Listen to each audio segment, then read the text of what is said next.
हाँ, सो हमने last lecture में असेक्सुअल रिप्रोडक्शन तो कंप्लीट हो गया था। देन सेकंड पार्ट यही चैप्टर का हमने स्टार्ट किया था, sexual reproduction and sexual reproduction in plants. Okay, तो उसमें फ्लावर का स्ट्रक्चर हमने देखे थे, because flower is the main sexual reproductive unit of plant body, because it contain four whorls, out of that 2 are essential and 2 are accessory और non essential हम उसको बोल सकते हैं। कौन से? तो यहाँ मैंने आपको स्ट्रक्चर बनाया था, फ्लावर में 4 वॉल्स होते हैं। फर्स्ट सबसे आउटर मोस्ट जो होता है calyx and it is made up of sepals. Then corolla is made up of petals. Then androecium, ये स्टैमिन से बना हुआ है। एंड देन लास्ट होता है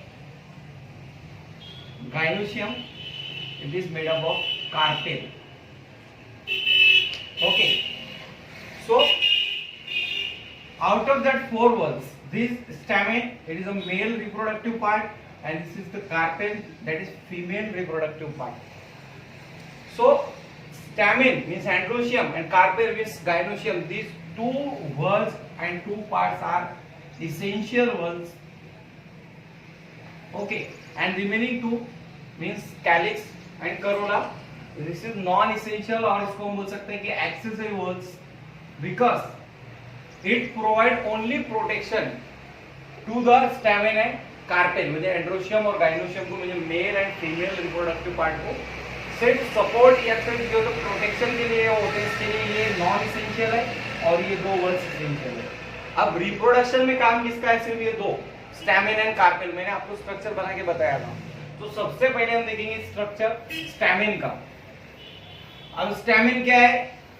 तो आपको मालूम है कि स्टैमेन जो एक स्टॉक होता है और ये स्टॉक के ऊपर एंथर होता है, यस। और एंथर, ये जो सैक लाइक स्ट्रक्चर है, इसमें क्या होते हैं? Pollen grain. इसमें होते हैं pollen grains, and pollen grains is nothing but the male reproductive cell. Okay, so ये जो स्ट्रक्चर आपके सामने है, ये जो स्टॉक होता है, ये स्टॉक को हम बोलते हैं फिलामेंट, और ये जो सैक लाइक स्ट्रक्चर है इसको हम बोलते हैं एंथर। और एंथर में पोलन ग्रेन्स होते हैं, म्हणजे मेल रिप्रोडक्टिव सेल, और एंथर एंड फिलामेंट मिला के जो पूरा एक स्टॉक बनता है कंप्लीट, इसको हम बोलते हैं स्टैमेन। अब एक स्टैमेन ऐसे फ्लावर में किसी में 10, किसी में 20, किसी में 5, किसी में 4 भी होते हैं, किसी में 2 भी होते हैं। तो ये जो स्टैमेन का पूरा ग्रुप होता है, इसको हम एंड्रोशियम बोलते हैं, जिसको हम मेल रिप्रोडक्टिव यूनिट बोलते हैं। अब इसमें आपको सिलेबस में सिर्फ ओनली ये एंथर का स्ट्रक्चर हमको देखना है कि इसमें पोलन ग्रेन कैसे होते हैं। मुझे ये जो सैक लाइक स्ट्रक्चर है, ये सैक के अंदर पोलन ग्रेन मतलब मेल रिप्रोडक्टिव सेल कैसे होते हैं, उसका स्ट्रक्चर देखना है हमको। तो अगर आप कोई भी फ्लावर के एंथर देखेंगे तो किसी में एंथर जो होते हैं वो हम जिसको मोनोथिकस और डाइथिकस, उसके लिए टर्म यूज करते हैं बायोलॉजी में। मोनोथिकस म्हणजे की जिसका लोब एक ही लोब होता है, जिसको म्हणजे एक ही ऐसा सैक लाइक स्ट्रक्चर एक ही लोब होता है, उसको हम मोनोथिकस एंथर बोलते हैं। और जिसमें 2 लोब होते हैं उसको हम डाइथिकस एंथर बोलते हैं। एंड जनरली डाइथिकस एंथर ये मोस्ट कॉमन होता है। ओके, मोस्ट कॉमन में ज्यादातर फ्लावर्स में ज्यादा से ज्यादा डाइथिकस एंथर होते हैं, और कुछ कुछ में मोनोथिकस भी होते हैं। जैसा फॉर एग्जांपल अभी आपको 11th में तो आपने जासवंत का हिबिस्कस का पूरा फैमिली का स्टडी किए। हिबिस्कस में म्हणजे जासवंत में मोनोथिकस एंथर होते हैं। बाकी इसमें अभी आपने धतूरा भी स्टडी किया है, धतूरा का प्लांट जो उसको धोत्रा मेटल उसका बॉटनिकल नेम है, उसमें डाइथिकस एंथर होते हैं। तो ये मोनोथिकस और डाइथिकस क्या है? क्योंकि आपके सिलेबस में जो आज हम पॉइंट देखने वाले हैं, that is the structure of anther. Anther का स्ट्रक्चर अभी ये तो मॉर्फोलॉजिकली मतलब आपको एक्सटर्नली आउटसाइड से वो एंथर कैसे दिखता है, किसी में 2 लोब है या किसी में सिंगल लोब है। अगर डबल लोब हुआ तो डाइथिकस, और अगर सिंगल लोब हुआ तो मोनोथिकस। मोस्ट कॉमन जो डाइथिकस एंथर होता है उसका इंटरनल स्ट्रक्चर देखेंगे। मतलब अभी ये एंथर होता है ना, तो इसको जब आप ऐसा कट करेंगे, टीएस आपने 11th में ये भी देखे, टीएस बोलते हैं इसको, ट्रांसवर्स सेक्शन। जब आप उसको ऐसा ट्रांसफरली कट करेंगे तो वो जो एंथर जो भी उसका दो डाइथिकस होगा म्हणजे दो लोब होंगे तो उसके अंदर क्या दिखेंगे आपको, और मोनोथिकस अगर हुआ तो सिंगल लोब में क्या दिखेंगे आपको। तो जनरली एक बात याद रखो, जो एंथर मोनोथिकस होते हैं और जो डाइथिकस होते हैं, मोनोथिकस एंथर में मैंने आपको बोला कि एंथर में क्या होता है, तो पोलन ग्रेन्स होते हैं। कहाँ पे, तो पोलन सैक में होते हैं। जो होल स्ट्रक्चर मैंने आपको बताया पोलन सैक है, पोलन सैक में पोलन ग्रेन्स होते हैं। और एक मोनोथिकस एंथर में दो पोलन सैक होते हैं। कितने, दो पोलन सैक होते हैं। और एक डाइथिकस एंथर में चार पोलन सैक होते हैं। ओके, पोलन सैक में ये जहाँ पे पोलन ग्रेन प्रेजेंट होते हैं, एक सैक लाइक स्ट्रक्चर दिखता है, आपकी बुक में उसका डायग्राम भी है, उसको हम पोलन सैक बोलते हैं और उसके अंदर पोलन ग्रेन्स प्रेजेंट होते हैं। अब मोनोथिकस में दो पोलन सैक में ये होगा बायस्पोरेंजिएट, म्हणजे इसमें स्पोर पोलन ग्रेन क्या है, तो एक मेल रिप्रोडक्टिव सेल में स्पोर्स लाइक स्ट्रक्चर है, उसमें दो पोलन सैक प्रेजेंट हुए, म्हणजे दो स्पोर कंटेनिंग सैक प्रेजेंट हुए तो उसको हम बायस्पोरेंजिएट एंथर बोलेंगे। और जिसमें चार पोलन सैक प्रेजेंट हुए तो उसको हम बोलेंगे टेट्रास्पोरेंजिएट, म्हणजे स्पोर कंटेनिंग सैक जो है चार अगर हुए तो टेट्रास्पोरेंजिएट, दो हुए तो बायस्पोरेंजिएट। म्हणजे मोनोथिकस एंथर जो होता है मोस्ट ऑफ बायस्पोरेंजिएट होता है और डाइथिकस एंथर जो होता है वो टेट्रास्पोरेंजिएट होता है। और हमारे आसपास ये जितने भी एंजियोस्पर्मिक ट्री है इसमें मोस्ट कॉमन डाइथिकस एंथर होता है, म्हणजे टेट्रास्पोरेंजिएट एंथर होता है। एंथर क्या है वो सब अभी इससे पहले के लेक्चर में हमने पूरे फ्लावर के पार्ट्स देखे थे, कैलिक्स, करोला, स्टैमेन, कार्पेट, वो पूरे पार्ट देखे थे। इसके लिए हम डायरेक्ट आज यहाँ पे एंथर का स्ट्रक्चर देखेंगे, म्हणजे टीएस ऑफ एंथर। तो आपके सिलेबस में मॉर्फोलॉजिकली मोनोथिकस डाइथिकस तो आपको एक कंसेप्ट बताने के लिए बताया, लेकिन सिर्फ और सिर्फ आपको डाइथिकस एंथर का स्ट्रक्चर देखने का है, वो भी इंटरनल, म्हणजे टीएस देखने का है आपको डाइथिकस एंथर का। तो सबसे पहले तो अभी हम स्टडी करेंगे यहाँ पे टीएस ऑफ एंथर। ओके, अब मैंने आपको बोला कि डाइथिकस एंथर जो है ये टेट्रास्पोरेंजिएट होता है। टेट्रास्पोरेंजिएट म्हणजे इसमें स्पोर सैक कितने होते हैं, चार होते हैं। तो देखो सबसे पहले तो इसका स्ट्रक्चर अगर हम बनाएंगे,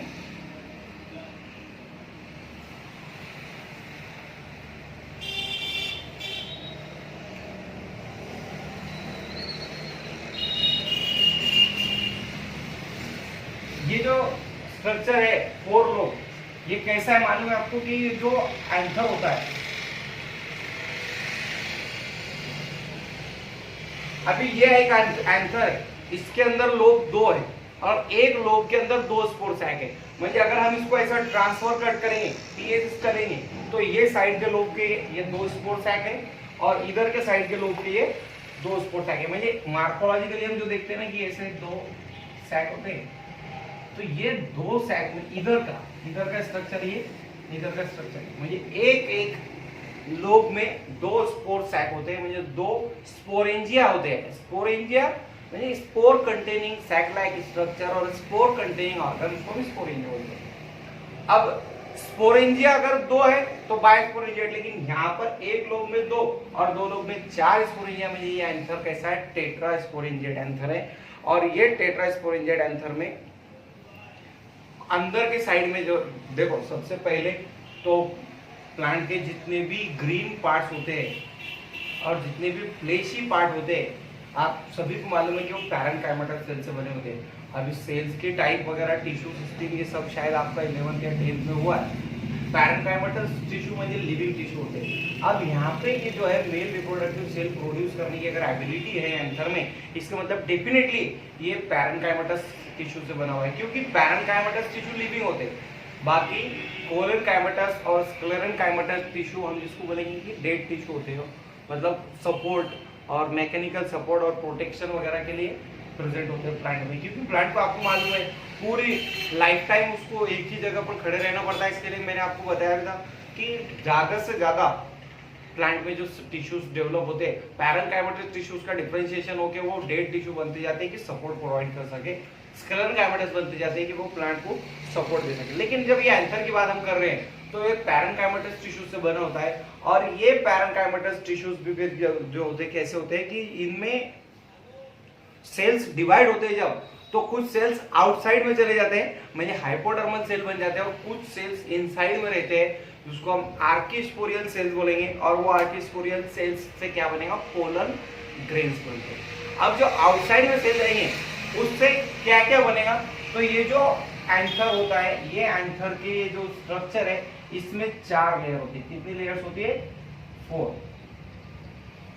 सबसे पहली ये जो आउटर मोस्ट लेयर है एंथर की, ये वॉल, मैं एक ही लोब का डायग्राम इसमें बना रहा क्योंकि ऐसे चारों लोब में सेम स्ट्रक्चर होता है। अब एक ही लोब का अगर स्ट्रक्चर बना के देखेंगे तो ये जो आउटर मोस्ट वॉल है, आपको मालूम है आउटर मोस्ट लेयर कोई भी, इवन दो मैं ह्यूमन बॉडी की भी बात करूंगा, प्लांट पार्ट्स की भी, या कोई भी लिविंग ऑर्गेनिज्म में जब हम आउटर मोस्ट लेयर की बात करते हैं तो उसको बोलते हैं एपिडर्मिस। ईपी मीन्स आउटर और डर्मिस, डर्म म्हणजे लेयर। तो ये outermost layer made up of only single layer cells, ये देखो एक ही सिंगल लेयर से बने हुए हैं। ये जो आउटर मोस्ट लेयर होती है जो हाइपोडर्मल सेल से बनी हुई है, म्हणजे ये पैरेन्काइमेटस टिश्यू जब इनसाइड में यहाँ पे डिवाइड रीडिवाइड होंगे तो लिविंग टिश्यू से पोलन ग्रेन इनसाइड में बनते रहते हैं, आर्किस्पोरियल सेल्स बनते रहते हैं, और आउटसाइड में हाइपोडर्मल सेल से लेयर्स फॉर्म होती है ये लिविंग टिश्यूज को प्रोटेक्शन के लिए। तो उसके लिए जो लेयर्स फॉर्म होती है तो सबसे आउटर मोस्ट लेयर जो बनती है सिंगल लेयर्ड म्हणजे की एपिडर्मिस। अब इसका काम क्या है, तो ओनली सिर्फ और सिर्फ प्रोटेक्शन का है। जो इनर टिश्यू है उसको प्रोटेक्शन प्रोवाइड करने के लिए ये लेयर होती है, that is called epidermis. Then epidermis के बाद इसमें नेक्स्ट लेयर होती है एंडोथेशियम, जो सेकंड लेयर है एंडोथेशियम। ये थोड़ा सा एपिडर्मिस आपको अगर आप देखेंगे तो गोल टिश्यू, गोल सेल होंगे या रेक्टेंगुलर सेल होंगे, मतलब आप जिसकी वॉल वगैरह थिन होती है, मतलब सिंपल सेल होते हैं। लेकिन इसके अंदर जो लेयर है यहाँ से 2-3 लेयर आप कंसीडर कर सकते हैं, क्योंकि एपिडर्मिस सिंगल लेयर है। तो यहाँ से ये जो लेयर है मतलब कि सेल्स की रो कितनी, यहाँ पे 2 से 3 रोज की सेल्स की लेयर्स होती है। ओके, फ्लैट सेल से बनी हुई लेयर है ये। और ये जो सेकंड लेयर है इसको हम बोलेंगे endothecium. Endothecium it is next to epidermis, made up of flat tubular cells, और it is a 2 to 3 layered thickness, यानी इसकी जो थिकनेस है ये 2 से 3 लेयर की होती है। और ये एपिडर्मिस के बाद जो अंदर के और टिश्यू है, इनर टिश्यू है, जो न्यूट्रिशन वगैरह प्रोवाइड करके पोलन ग्रेन को डेवलप होने में हेल्प करते हैं, उसको प्रोटेक्शन के लिए ये हेल्प करती है। और इसके अंदर एक तीसरी, मैंने आपको बोला 4 लेयर है, अब ये 2 हुए, इसके अंदर जो एक तीसरी लेयर होती है उसको हम बोलते हैं मिडल लेयर। इसके जो अंदर लेयर होती है उसको हम क्या बोलते हैं, मिडल लेयर। मिडल लेयर में ये पोलन सैक के ऊपर की लेयर होती है जो हाइपोडर्मल सेल से बनी होती है। ये 1 या 2 लेयर होती है इसकी सेल्स की, एपिडर्मिस की सिंगल लेयर है, लेकिन इसके सेल्स की जो लेयर होती है म्हणजे जो थिकनेस होती है ये 1 से 2 लेयर्स यहाँ पे हो सकती है, जिसको बोलते हैं मिडल लेयर। और मिडल लेयर के अंदर मोस्ट इंपॉर्टेंट जो एक लेयर होती है उसको हम बोलते हैं टैपेटम। इस पे क्वेश्चंस नीट वगैरह में आते हैं। टैपेटम म्हणजे क्या, टैपेटम लेयर का काम क्या होता है, फंक्शन क्या होता है। तो देखो मैं यहाँ पे जो सेल्स बना रहा अंदर की लेयर के, ये थिकनेस इसकी ज्यादा होती है, म्हणजे कि ये जो आपने देखे मिडल लेयर हो गया, एंडोथेशियम हो गया, एपिडर्मिस हो गया, इनसे भी ज्यादा थिक वॉल्ड सेल से एक अंदर की सबसे इनर मोस्ट लेयर जो पोलन सैक के सबसे नियरेस्ट है, म्हणजे जो पोलन सैक को कवर करके रखती है, और एंथर की इनर मोस्ट लेयर। देखो पोलन सैक के आउटर मोस्ट म्हणजे पोलन सैक है, उसके बाहर ये जो लेयर है immediately after the pollen sac. लेकिन इधर से अगर आप देखेंगे एंथर का स्ट्रक्चर तो उसका सबसे इंटरनल लेयर जो है उसको बोलेंगे टैपेटम। और ये टैपेटम लेयर जो है ये न्यूट्रिटिव टिश्यू से बनी होती है, म्हणजे कि पैरेन्काइमेटस सेल से बनी होती है। थिक वॉल्ड सेल्स होते हैं, म्हणजे इनके जो सेल्स है उसकी वॉल थिक होती है, थोड़ी सी मोटी होती है, और ये न्यूट्रिटिव टिश्यू होते हैं, म्हणजे इनके अंदर का जो न्यूट्रिशन होता है वो न्यूट्रिशन ये पोलन ग्रेन को प्रोवाइड करती है। और दूसरा साथ म्हणजे इसका 2 काम है टैपेटम के, एक तो न्यूट्रिशन प्रोवाइड करने का, और दूसरा पोलन सैक जो एक बहुत ही डेलिकेट स्ट्रक्चर होता है उसको प्रोटेक्शन का काम होता है। क्योंकि देखो टैपेटम को और पोलन सैक को वगैरह इनको सब ये तीनों लेयर प्रोटेक्शन करती है बाहर की, लेकिन सबसे मेन काम टैपेटम का है, क्योंकि टैपेटम सबसे क्लोज होता है पोलन ग्रेन के, इसके लिए वो टैपेटम जो करता है पोलन ग्रेन को भी प्रोटेक्शन और साथ में उनको न्यूट्रिशन भी प्रोवाइड करता है। और वो न्यूट्रिशन से फिर क्या होता है, ये जो सैक लाइक स्ट्रक्चर है इसके अंदर पाउडर, जैसे हम फ्लावर को हाथ लगाते हैं तो हमारे हाथ को पाउडर लगता है येलो कलर का, ऑरेंज कलर का, वो जो पाउडर होता है एंथर के अंदर होता है, वो पाउडर जो है तो पोलन ग्रेन होते हैं, मतलब वो पाउडर ही इतने बारीक बारीक होते हैं कि पाउडर जैसे दिखते हैं हमको, अगर हम उसके एक एक पार्टिकल को देखेंगे तो वो एक एक पोलन ग्रेन होते हैं अंदर। सैक लाइक स्ट्रक्चर जो होता है वो पोलन ग्रेन है। और ये पोलन ग्रेन अभी देखो ये एज इट इज स्ट्रक्चर यहाँ पर भी है, यहाँ पर भी है, यहाँ पर भी है, मतलब कि ये एक एंथर में 4 सैक है पोलन सैक। ये जो अंदर का स्ट्रक्चर है ना, इसको यहाँ पे नाम लिख देता मैं pollen sac, and pollen sac contains pollen grain, and pollen grain आपको मालूम है इससे क्या बनता है, तो मेल रिप्रोडक्टिव सेल बनते हैं। तो हम वो डेवलपमेंट बाद में देखेंगे, पहले स्ट्रक्चर एंथर का देखते हैं हम, फिर डेवलपमेंट देखेंगे।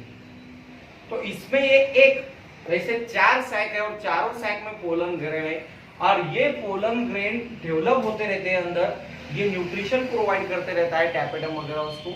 और जब एंथर मैच्योर होते हैं, मतलब जब फ्लावर फुल मैच्योर हो जाता है, और जब वो एंथर मैच्योर में आपको मालूम है पॉलिनेशन का टाइम आता है।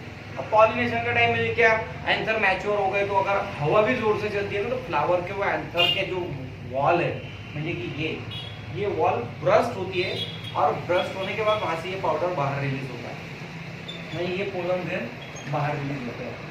एयर से भी हो सकते हैं, बाय विंड, बाय हम देखेंगे पॉलिनेशन कौन कौन सा फैक्टर्स होता है, बायोटिक और बायोटिक दोनों फैक्टर्स में। बाय विंड भी हो सकता है, पानी से भी हो सकता है कि वो पानी जब ये फ्लावर की सरफेस पे गिरता है और एंथर की वॉल उससे अगर ब्रस्ट हो जाती है, क्योंकि वो बहुत डेलिकेट होती है, ब्रस्ट हो गई, हम हाथ लगाते हैं तो हमारे हाथ को भी लगता है ना पाउडर, वैसे एकदम डेलिकेट होती है, तो उससे भी हो सकती है। पानी में जो फ्लावर रहते हैं, जो एक्वेटिक प्लांट है उसमें, और बाकी के बहुत सारे सोर्सेज होते हैं। लिविंग की हम बात करेंगे तो हम देखते हैं गार्डन्स में अगर आप जाए तो फ्लावर के ऊपर इंसेक्ट, कीड़े मकोड़े बैठते हैं, उनके लेग्स, विंग्स, ये जब एंथर की वॉल को टच होते हैं तो वो एंथर की वॉल वहां से रप्चर होती है, और वहां से पोलन ग्रेन्स उनके विंग्स को, लेग्स को लग जाते हैं, पाउडर फॉर्म में होते हैं ना, और वो जब उड़ के कोई दूसरे फ्लावर पे बैठते हैं तो उसके स्टिग्मा पे जाके वो अटैच हो जाते हैं, मतलब डस्ट हो जाते हैं। मैंने आपको बोला था स्टिग्मा जो है वो स्टिकी होता है, उसको चिपक जाते हैं और जर्मिनेट होते हैं। तो जर्मिनेट होने में क्या होता है, वो बात का पार्ट है, मतलब ये पोलन ग्रेन उड़ के पॉलिनेशन होगा, दूसरे फ्लावर पे जाके लैंड होंगे, वो पॉलिनेशन हो गया। लैंड होने के बाद पोलन डेवलपमेंट होता है, मतलब ये डेवलपमेंट इसका जब होगा पोलन ग्रेन का, तो इससे मेल गैमेटोफाइट बनेगा, मतलब मेल गैमेट डोनेट करने वाला ऑर्गन बनेगा, और वो मेल गैमेट जब डोनेट करेगा फ्लावर में फीमेल गैमेट को, तो फ्यूजन होगा, मतलब सेक्सुअल रिप्रोडक्शन होगा। पर उसके पहले हम क्या देख रहे हैं, जितने भी सेक्सुअल रिप्रोडक्शन में पार्ट्स होते हैं फ्लावर में या प्लांट्स में, वो सभी पार्ट के स्ट्रक्चर हम देखेंगे। जैसा भी हमने आज यहाँ पोलन ग्रेन का देखे ना, वैसे कार्पेल का भी है आपको सिलेबस में।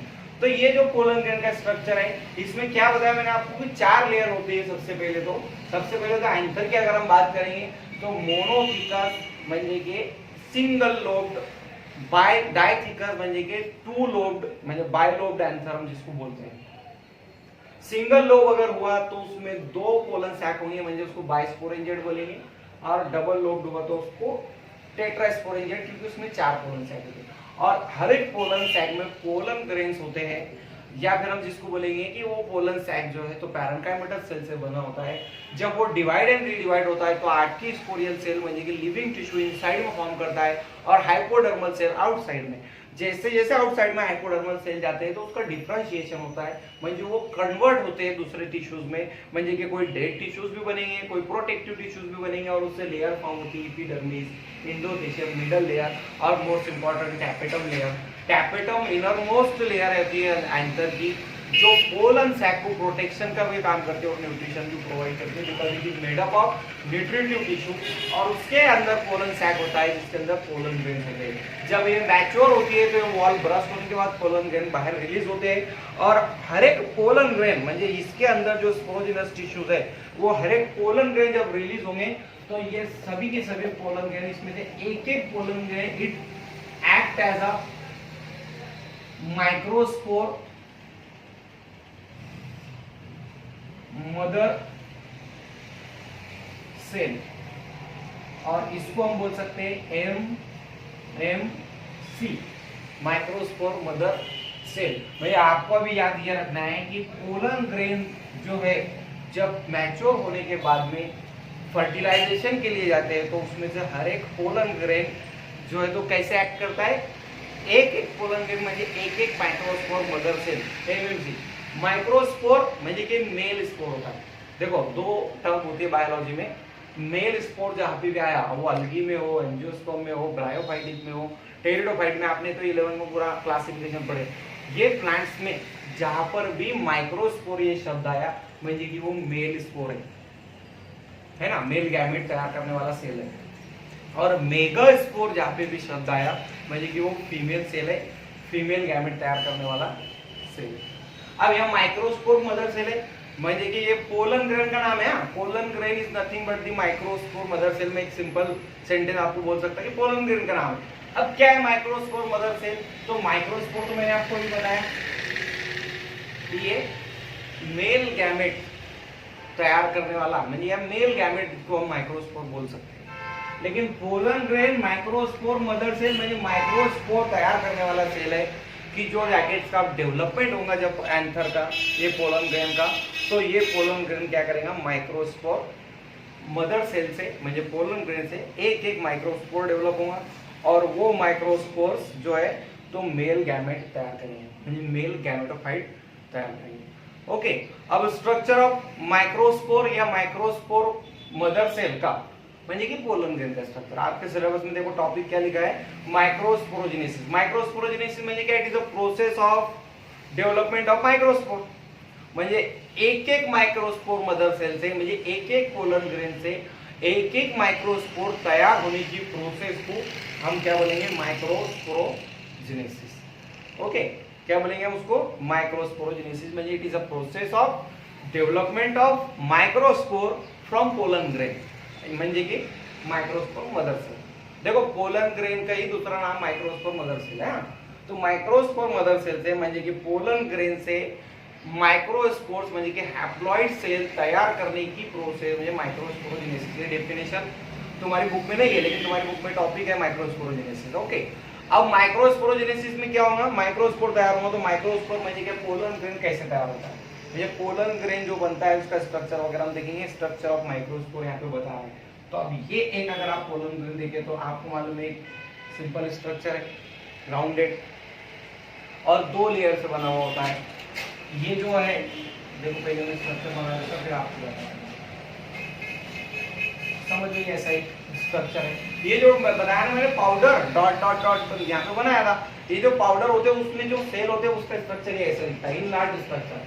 जो आपकी बुक में नेक्स्ट टॉपिक है स्ट्रक्चर ऑफ माइक्रोस्पोर, समझ लो ये माइक्रोस्पोर ऐसा दिखता है। अब इसमें क्या है माइक्रोस्पोर में, तो देखो दो लेयर है, एक ये जो आउटर लेयर है इसको बोलेंगे एक्साइन और ये जो इनर लेयर है इसको बोलेंगे इंटाइन। इंटाइन म्हणजे अंदर की लेयर, एक्साइन म्हणजे आउटर लेयर। इसमें अगर आप देखेंगे तो इंटाइन जो है इसके अंदर क्या होगा, तो ये माइक्रोस्पोर एक सेल है म्हणजे ये सेल के अंदर न्यूक्लियस होगा और ये बाकी का उसका साइटोप्लाज्म वगैरह मटेरियल है। ओके, म्हणजे माइक्रोस्पोर का मटेरियल है। अब माइक्रोस्पोर जो है ये क्या है, हैप्लॉइड है। हाँ, एक बात याद रखो, ये हैप्लॉइड है। क्यों, ये पोलन ग्रेन जब डिप्लॉइड होते हैं ना, मैच्योर होते हैं, म्हणजे मैंने आपको बोला कि रिप्रोडक्शन में अपने ये तो 10वीं में 12वीं में पढ़े हमने कि रिप्रोडक्शन होने से पहले क्या होता है, जेनेटिक मटेरियल डिवाइड होता है 50-50% आधा आधा, म्हणजे हैप्लॉइड गैमेट तैयार होते हैं जिसको हम मियोसिस बोलते हैं। माइटोसिस मियोसिस हमने पढ़े।